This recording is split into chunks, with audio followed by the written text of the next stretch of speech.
I wanted to ask Secretary Rooney, yesterday you and I had a chance to meet and talk about New Hampshire's deployment cycle support program within our Guard. And it's as you know, one of the challenges we've had that our active duty, our Guardsmen and women and our reserve, we've really used them in these conflicts in Iraq and Afghanistan. They have been part of our total force.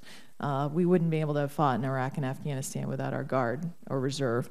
And yet, often the whole deployment cycle support is not there for them. And so New Hampshire came up with a very strong public-private partnership with the federal. We partnered federal government resources with state government as well as private organizations like Easter SEALs.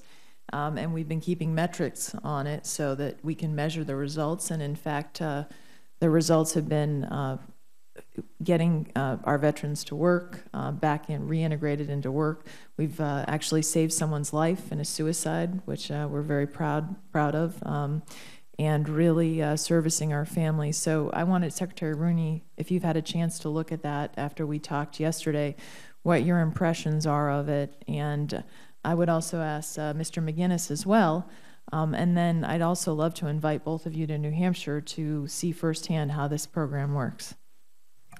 Thank you, Senator. And starting with your last point, as I indicated to you yesterday, I would welcome the opportunity, particularly if I'm back home in New England on the weekend, to join you and actually see the program. And I appreciate the additional information you did send over. You hit upon a key aspect when we talk about the challenges that we have in managing to leverage resources and be efficient. It's how do we not only extend what we're doing in the department, but reach out and form more of these public-private partnerships. And it's going to be a way that we have to be very diligent about looking for those opportunities, finding those situations that work the best, and how can we replicate them. After I left you, I had the chance, I was meeting with the senior enlisted, and we started talking about this, about how do we successfully transition, and whether it's Guard and Reserve or active, it's just how do we transition our folks from the military and reach out.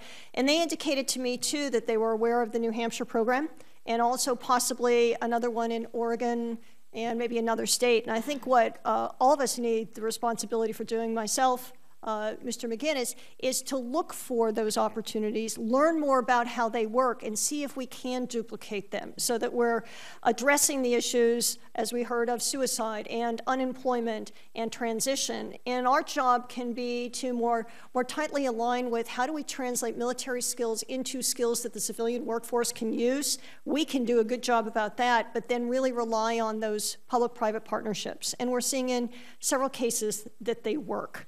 Well, I think one of the reasons it works in New Hampshire is because we know there are limited resources, but we're leveraging those with the state and with the nonprofit community to take advantage of all the services in a way that's very proactive for those that return, you know, from overseas or return from deployment. I don't know if you wanted to add anything, Mr. McGinnis. Yes, ma'am. The funding that has been provided for these programs in the past has been congressional ads, and there's been a number of state programs that have been supported. The appropriated dollars both to the services and to the department in Yellow Ribbon is focused on the mandated long list of mandated requirements I have to make sure happens within the Yellow Ribbon transition program, and we're focused on that. However, our Yellow Ribbon Center of Excellence is putting together a process to be able to evaluate all these programs, as Dr. Rooney mentioned. We share a very similar problem with my colleague in Military Communities and Families, and Mr. Gordon, Secretary Gordon, and we're working with him to put together a process where we can evaluate these programs. But like Secretary Rooney, I would very much want to come up and see your program.